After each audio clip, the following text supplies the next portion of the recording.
नमस्कार दोस्तों। आखिरकार प्रधानमंत्री मोदी की जिद के सामने 21 विपक्षी दलों की नहीं चली। आखिरकार प्रधान मोदी की जिद के सामने करीब 250 सांसदों की मांग या 250 सांसदों का यह कहना कि नई संसद का उद्घाटन महामहिम राष्ट्रपति के हाथों बेकार गया। आखिरकार प्रधानमंत्री मोदी 2 दिन बाद यानी 28 तारीख को नई संसद का उद्घाटन करेंगे। शिलान्यास भी उन्होंने किया, उद्घाटन भी वही करेंगे। और यह प्रधानमंत्री मोदी के सपनों की संसद है।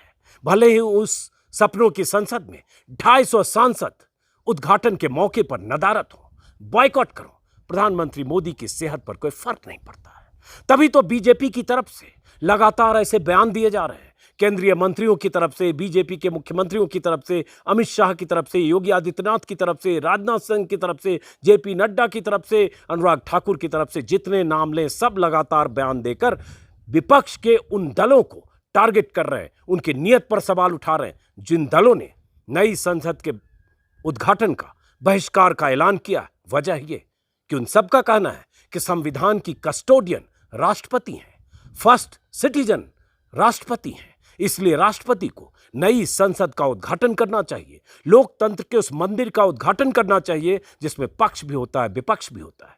लेकिन प्रधानमंत्री ने किसी की नहीं सुनी। अब वो आंकड़े टेलीविजन चैनलों पर आप लगातार देख रहे होंगे। एक तरफ वो लोग, वो दल, उन दलों के सांसद जिन दलों ने, किस दलों ने बॉयकॉट का ऐलान किया है नई संसद का उद्घाटन, क्योंकि प्रधानमंत्री मोदी कर रहे हैं। इसमें कांग्रेस है, इसमें आरजेडी है, इसमें जनता दल यूनाइटेड है, इसमें सीपीआई है, सीपीएम है, समाजवादी पार्टी है, जेएमएम है, आम आदमी पार्टी है, राष्ट्रीय लोक दल है, शिवसेना उद्धव गुट है, एनसीपी है। ऐसी पार्टियां जो 21 पार्टियां हैं कांग्रेस समेत, जिसके सांसदों की तादाद लोकसभा में देखें तो लगभग 147-48, लगभग 150, राज्यसभा में 96, लगभग 250 सांसद, और 250 सांसदों की पार्टी ने बहिष्कार का ऐलान किया है। इसका मतलब कल्पना करिए कि जब नई संसद का उद्घाटन होगा तो 250 सांसदों की पार्टी या 250 सांसद उस उद्घाटन के समारोह से उनकी party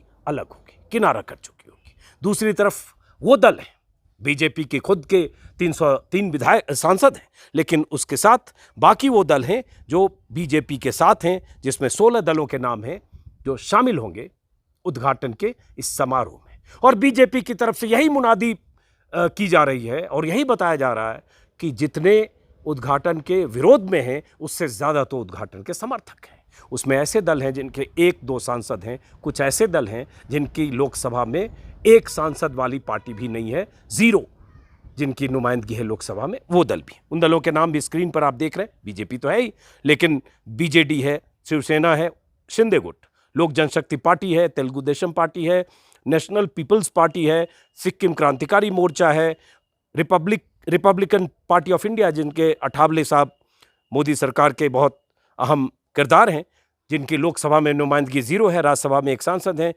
Tamil Manila Congress group Moopanar की पार्टी है जिनके लोकसभा में कोई सांसद नहीं है। ऐसे मिजो नेशनल फ्रंट है, 1 सांसद लोकसभा में, 1 राज्यसभा में। एक तरफ ये पार्टियां, दूसरी तरफ ये पार्टियां। इन्होंने बहिष्कार किया, इन्होंने शामिल होने का ऐलान किया। इन सब के बीच मायावती हैं जो बहिष्कार के खिलाफ है, लेकिन उन्होंने कहा वो उस वक्त शामिल नहीं होंगी। अब पता नहीं उनकी नुमाइंदगी कोई करेगा या नहीं। लेकिन अब सोचिए कि नई संसद की शुरुआत कैसे हो रही है, और अगर ऐसे शुरुआत हो रही है तो सोचिए प्रधानमंत्री मोदी विपक्ष के लिए उनके मन में क्या जगह है और क्या सोचते हैं। सब लोग कहते रह गए, लेकिन अब वक्त नहीं है कि प्रधानमंत्री पुनर्विचार करें। हालांकि अब भी विपक्ष की तरफ से लगातार अपील है। कुछ बयान में देख रहा हूं जिसमें अब लगातार ये कहा जा रहा है कि लोकतंत्र विरोधी वो दल हैं जो बहिष्कार कर रहे हैं। इसमें बीजेपी की तरफ से एक बयान है जिसमें योगी आदित्यनाथ समेत और अलग अलग बीजेपी के नेता एक ही सुर में बोल रहे हैं, जिसमें उन्होंने कहा है लोकतंत्र के मंदिर और नए भारत की ताकत का प्रतीक नए संसद भवन के उद्घाटन का बहिष्कार कर लोकतंत्र को अपमानित करने का काम कर रहे हैं वो दल जो विरोध करें। योगी आदित्यनाथ का बयान है, लोकतंत्र का मंदिर और नए संसद भारत की ताकत का प्रतीक। क्या उस लोकतंत्र के मंदिर में 250 सांसद अगर नहीं हैं और उनकी कुछ मांग है, और मांग की बहुत सारी वजह है, उस पर वीडियो में विस्तार से बात कर चुका हूं। तो अब नई संसद की तस्वीर ढोल नगाड़े गाजे बाजे के साथ, चैनलों पर लाइव कवरेज के साथ, जो प्रधानमंत्री मोदी चाहते हैं, सब आप देखेंगे 28 तारीख को। उसके बाद से दिशा क्या होती है, विपक्ष की क्या कोई एकजुटता बनती है? जो एकजुटता अभी दिख रही है इस मुद्दे पर, क्या इस एकजुटता का असर आने वाले दिनों में होता है, अगले 1 साल बाद जो चुनाव होते हैं?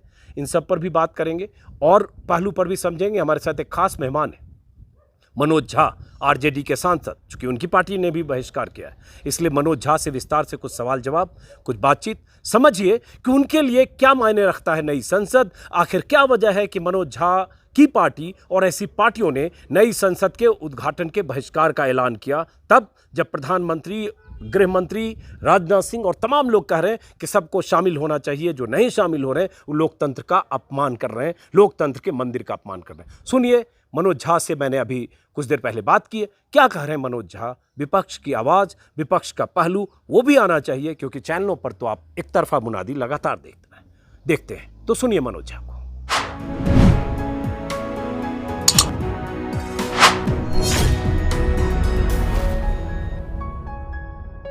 तो पहले आपसे कि आप लोगों ने ही इतना बड़ा इशू क्यों बना दिया?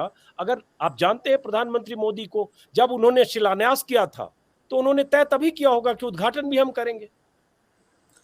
अजीत जी, प्रधानमंत्री मोदी जी को जितना जानते हैं उससे ज्यादा ये तमाम जो हम दल हैं या नागरिक समाज है, वो हम अपने भारतीय संविधान को जानते हैं। और उसके मान की, उसकी प्रतिष्ठा की रक्षा करना, कम से कम सवाल उठाना, ये इतिहास तो सब चीज, इतिहास और मुख्य धारा की एंकर्स में एक फर्क होता है। मुख्य धारा के एंकर्स, टेलीविजन चैनल की अपनी मजबूरियां हैं कि साहब के लिए ताली हर बात पे नहीं बजेगी तो शायद चैनल ही बंद हो जाएगा।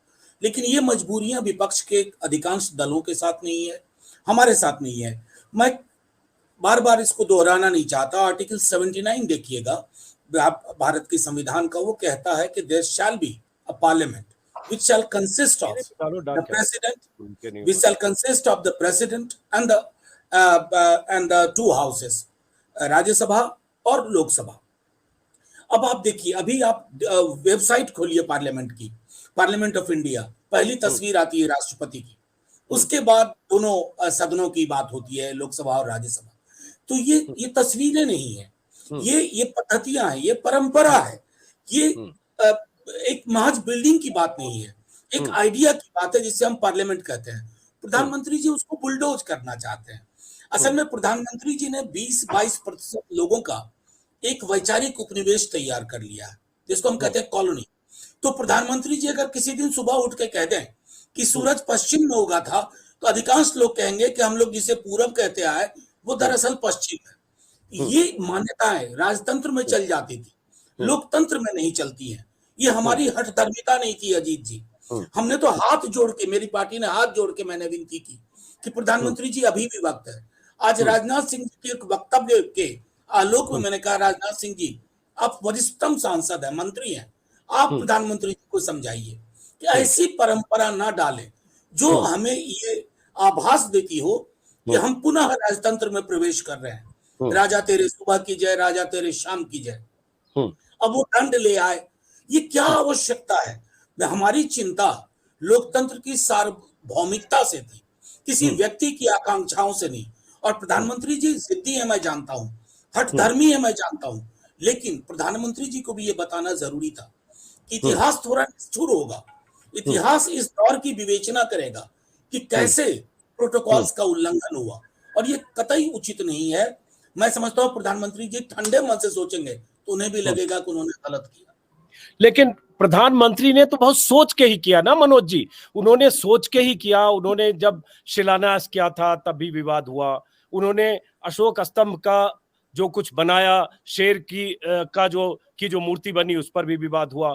आज प्रधानमंत्री ने, जब उनके सपनों की संसद है, उन्होंने सब कुछ किया, 20,000 करोड़ का सेंट्रल विस्टा और उसका एक हिस्सा संसद भी है, इसके लिए उनकी इतनी आलोचना हुई, आप सब लोग आलोचना करते रहे। तो आलोचना जब उन्होंने खाई, जिसको वो गाली कहते हैं, दरअसल आलोचना को गाली कहने वाला देश में पहला प्रधानमंत्री हुआ है, उसको गिनकर वो गाली कहते हैं। तो जब वो गाली वो खाते हैं, आलोचना को जब गाली कहते हैं, तो फिर उद्घाटन भी उन्हीं को करना चाहिए। नहीं अजीत जी, ये तय करना होगा ना। मैं इसलिए कह रहा हूं कि हम आप जो भी आज हम दोनों भी बात कर रहे हैं, ये इतिहास का हिस्सा बनेगा। और इतिहास ये लाइक्स और डिसलाइक्स पे नहीं जाता है, वो ये चेक करता है कि हमारी मान्यता क्या थी। हम क्या मांग रहे थे? ये प्रधानमंत्री जी अपने बीजेपी का दफ्तर नहीं खोल रहे हैं, जहां वो स्वतंत्र हैं, वो करें, अमित शाह जी करें, जगत नड्डा जी करें, किसी से करवा लें, संघ से करवा लें। ये भारत की संसद है, इसकी एक गरिमा है, इसकी एक शैली है।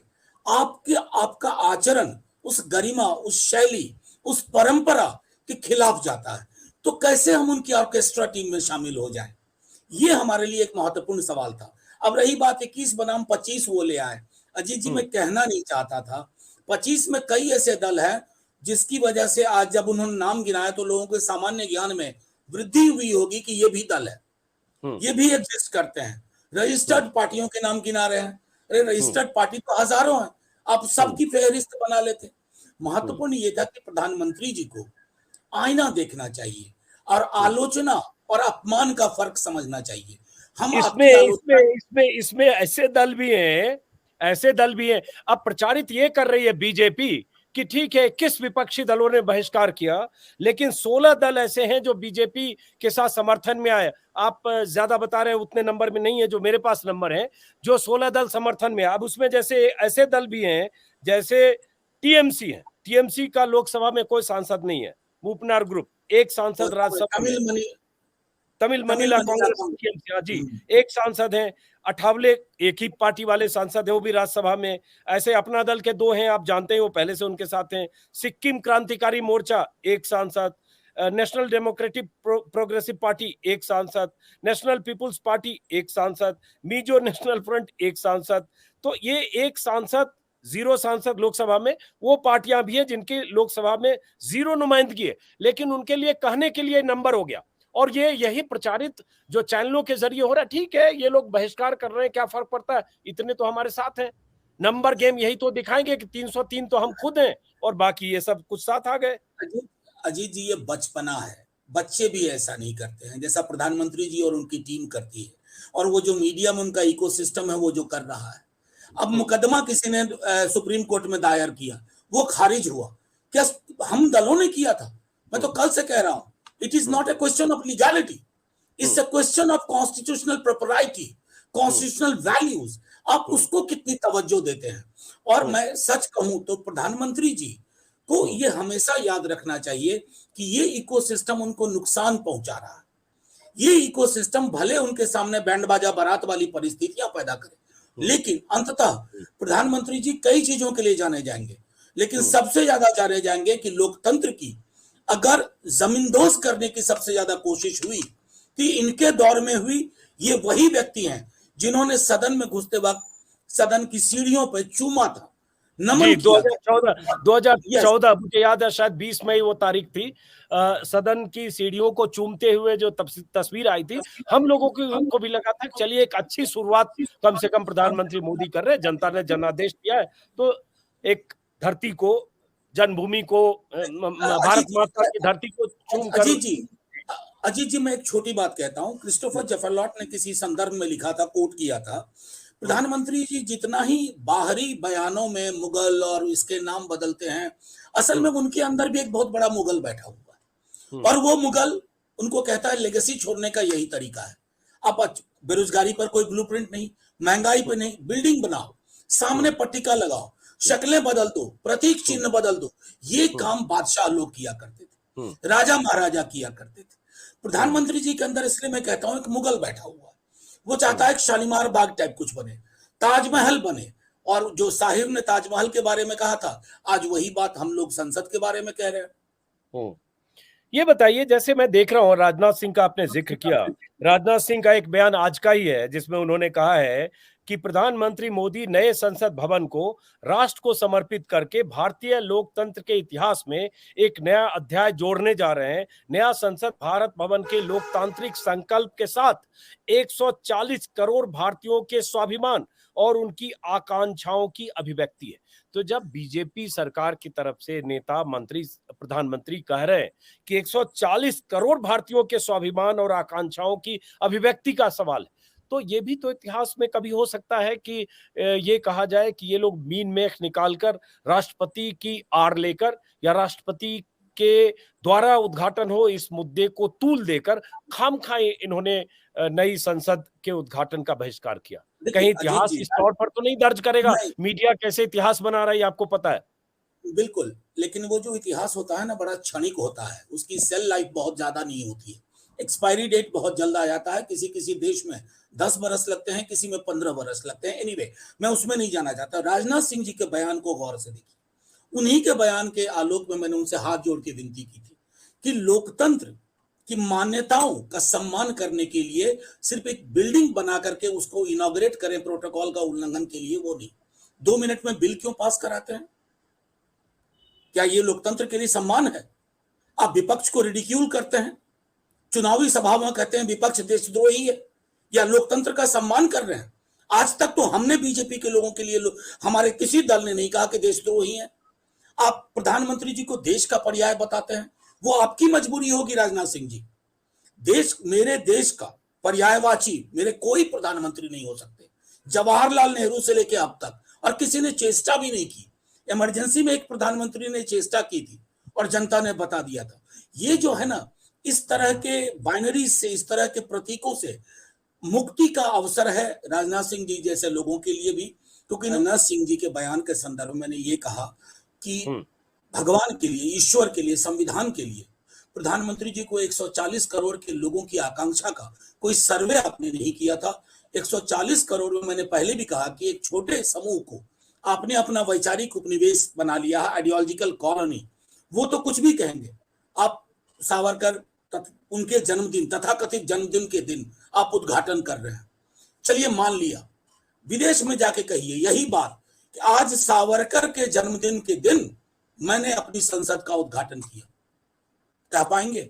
नहीं। वहां फिर गांधी रेस्क्यू करते हैं आपको, बुद्ध रेस्क्यू करते हैं। अगर रेस्क्यू के लिए आप इन प्रतीकों को लेते हैं ना, तो यहां भी डोमेस्टिक और फॉरेन पॉलिसी में, फॉरेन स्फीयर में फर्क मत होने दीजिए। अभी भी वक्त है 48 घंटे का। प्रधानमंत्री जी, कोर्स करेक्शन करने से कोई छोटा नहीं हो जाता। अभी भी कहिए कि नहीं, राष्ट्रपति महामहिम उद्घाटन करेंगी, मैं वहां मौजूद रहूंगा स्पीकर और माननीय चेयरमैन राज्यसभा के साथ। ये बहुत अहम बात आपने कही कि जब बाहर जाते हैं विदेश की सरजमी पर, तब बुद्ध और गांधी का नाम लेते हैं। ऑस्ट्रेलिया में भी जो उनका भाषण हुआ था, वहां भी उन्होंने बुद्ध और गांधी की धरती कहा कि हम तो दुश्मनों को भी गले लगाते हैं, ये बुद्ध और गांधी की धरती है। सही कहा आपने। तब आप डंके की चोट पर कहिए कि सावरकर की धरती है, बुद्ध गांधी के साथ सावरकर जोड़ दीजिए, वहां आप सावरकर का जिक्र नहीं करेंगे, लेकिन यहाँ सावरकर को महान बनाते हुए और उसके बाद सावरकर के जन्मदिन के दिन ये सब करेंगे। बात आपने सही कही, लेकिन आपको लगता है 48 घंटे बचे भले हैं? 48 घंटे भी नहीं बचे, दरअसल आज का दिन बीत ही रहा है, कल का दिन गैप है और परसों जो नई संसद का उद्घाटन होना है। तो ये होना आपको कहीं गुंजाइश लगती है, या अभी भी नाउमीदी में कुछ उम्मीद देखने के लिए ये आप करें? उनका जिद और उनका अहंकार ये दुनिया जानती है। तमाम आंदोलन, चाहे किसान आंदोलन हो, चाहे कुछ हो, वो धरने पर बैठे हैं। रेसलर्स 32-33 दिन हो गए, बारिश में उनके कल तंबू कनात गिर गए जमीन पर पानी में। अजीत हाँ, जी, हाँ, रेसलर्स के साथ तो कम से कम खून खराबा नहीं हुआ। हम्म, मणिपुर जैसा मंजर मैंने हाल के वर्षों में नहीं देखा। हम्म, आप मजबूत प्रधानमंत्री हैं, आप मणिपुर नहीं गए, आपके होम मिनिस्टर अभी जा गए। ये मणिपुर कहां है? इस देश में नहीं है। वहां के नागरिक हमारे नागरिक नहीं है। अब कर्नाटक में चुनाव की झोली लेकर के वोट ले रहे थे। इतिहास सब याद रखेगा। मैंने आज तक किसी प्रधानमंत्री को ऐसा नहीं देखा था कि देश का एक हिस्सा जल रहा हो और आपके अंदर कोई संवेदना नहीं। ये मैं जानता हूं प्रधानमंत्री जी नहीं मानेंगे, लेकिन हमारे पास भी क्या उपकरण है, क्या ऑप्शन है। अपील कर सकते हैं, क्योंकि हम लोकतांत्रिक संवाद में यकीन करते हैं। प्रधानमंत्री जी और उनकी पार्टी, जो नई वाली बीजेपी उन्होंने बनाई है, उनके उनके लिए संवाद की प्रथा प्रणाली का कोई महत्व नहीं है। माई वे और हाईवे, संसद की गतिविधियां, प्रोसीडिंग्स उदाहरण है इसके लिए। जैसे आपने कहा कि उनके लिए उनके उसमें संवाद मायने नहीं रखता है, जो भी आपने कहा, लेकिन आपने सुना होगा ऑस्ट्रेलिया में जब प्रधानमंत्री मोदी ने भाषण दिया है, तब कहा है ऑस्ट्रेलिया के विपक्ष का जिक्र करते हुए। एक तरफ वहां विपक्ष है जहां प्रधानमंत्री, पूर्व प्रधानमंत्री साथ होते हैं, सारे अपोजिशन लीडर थे, और यहाँ कहा नहीं, लेकिन आप लोगों की तरफ ही उन्होंने इशारा किया। अजीत जी, यही तो अद्भुत है। ये व्यक्ति विशेष जो है हमारे प्रधानमंत्री जी नहीं समझते। ऑस्ट्रेलिया का प्रधानमंत्री अपने विपक्ष को ट्रेटर नहीं बोलता, देशद्रोही नहीं बोलता। आप 24 घंटे सातों दिन यही बोलते हैं। 14 में आपने कैंपेन शुरू किया तो कहा कांग्रेस मुक्त भारत। आज तक मैंने कभी रिपब्लिकन पार्टी को नहीं सुना है कि डेमोक्रेटिक फ्री यूएसए या किसी भी अन्य डेमोक्रेसी में मैंने नहीं सुना। अब कांग्रेस फ्री से चलते चलते आप अपोजिशन फ्री इंडिया की कोशिश कर रहे हैं, तो इसको तो मैं क्या देखूंगा। आपके अंदर एक बादशाह है जो तानाशाह बनने को आतुर है, हम उसी को रोकने की चेष्टा कर रहे हैं, क्योंकि वो आपके हक में भी उचित नहीं है।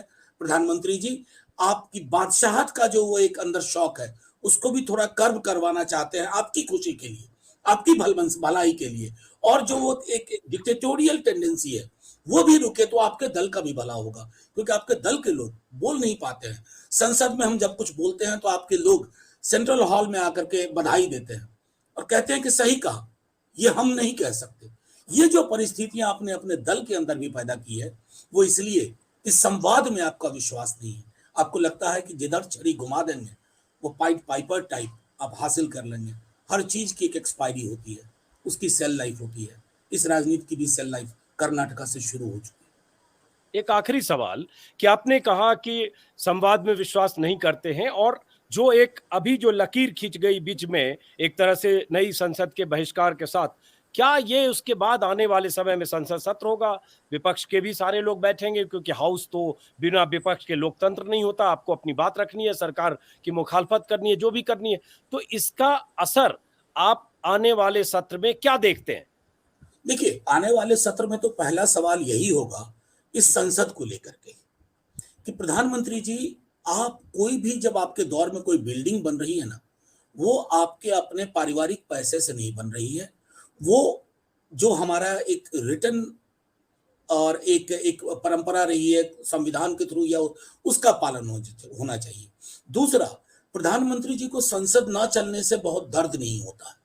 देखिए, एक हर एग्जीक्यूटिव के अंदर ये लालसा होती है कि मेजॉरिटी आ जाए ना तो लोएस्ट हैंगिंग फ्रूट है कि संवाद को खत्म कर दो, डेमोक्रेसी खत्म हो जाती है। फिर उसके बाद पिछला पूरा सत्र क्यों बहा?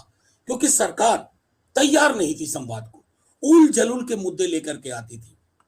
तो आने वाले सत्र में कम से कम ये उम्मीद करेंगे सरकार से कि ये आपका लगभग पेनल्टीमेट सत्र होगा चुनाव से पूर्व। कम से कम संदेश दीजिए, क्योंकि लोगों के मन में डर बैठ रहा है कि 24 में अगर गलती से आपके नंबर आ गए, कहीं ऐसा तो नहीं कि आखिरी चुनाव हो जाएगा इस देश में। ये डर खत्म करने के लिए ऐसी आशंका क्यों लग रही है? ऐसी आशंका क्यों लग रही है आपको? मैं अकेले नहीं बोल रहा हूं। आप अभी देखिए, सतपाल मलिक जी ने इंटरव्यूज दिए, एक रिबटल आया है, एक रिबटल कि ये झूठ बोल रहे हैं साक्ष्य और सबूत के साथ? नहीं। दूसरा उदाहरण दे रहा हूं, G20 की एक बैठक कश्मीर में हुई, कई देशों ने, चाइना समेत, बहुत आपत्तिजनक टिप्पणी की कश्मीर को लेकर के, उसके स्टेटस को लेकर के। हमारे MEA की ओर से एक रिबटल, एक स्ट्रॉन्ग मैसेज नहीं दिया। इसलिए मुझे कभी कभी लगता है ना कि असल में प्रधानमंत्री जी अपनी असुरक्षाओं को डील करने में इतने मसरूफ हो जाते हैं ना कि देश की सुरक्षा भी उनके लिए कभी कभी बैक बर्नर पर चली जाती है। चलिए, बहुत बहुत शुक्रिया बात करने के लिए, और देखते हैं कल का दिन है, परसों है, लेकिन मैं कह रहा हूं कहीं कोई गुंजाइश नहीं है। नई संसद का उद्घाटन प्रधानमंत्री मोदी ही करेंगे। 21 विपक्षी दल, लगभग 250 सांसद, जो नई संसद में उस वक्त नहीं होंगे जब उद्घाटन हो रहा होगा। ये एक तरह से इतिहास में हमेशा के लिए दर्ज हो गया कि प्रधानमंत्री ने अपने जिद के सामने किसी की नहीं सुनी। लेकिन क्या जनता इसे इस रूप में देख रही है, जैसे मनोज झा बात कर रहे हैं, या राहुल गांधी कह रहे हैं, या प्रियंका चतुर्वेदी जैसी लीडर कह रही हैं, या और विपक्षी दलों के लीडर कह रहे हैं? जनता किस तरह से देख रही है बहुत मायने रखता है, और जनता जिस तरह से देख रही है उसका जनादेश 2024 में आएगा, उससे भी मायने रखता है। फिलहाल इस बातचीत को खत्म करते, बहुत बहुत शुक्रिया मनोज जी, नमस्कार। दर्शकों को भी नमस्कार, शुक्रिया।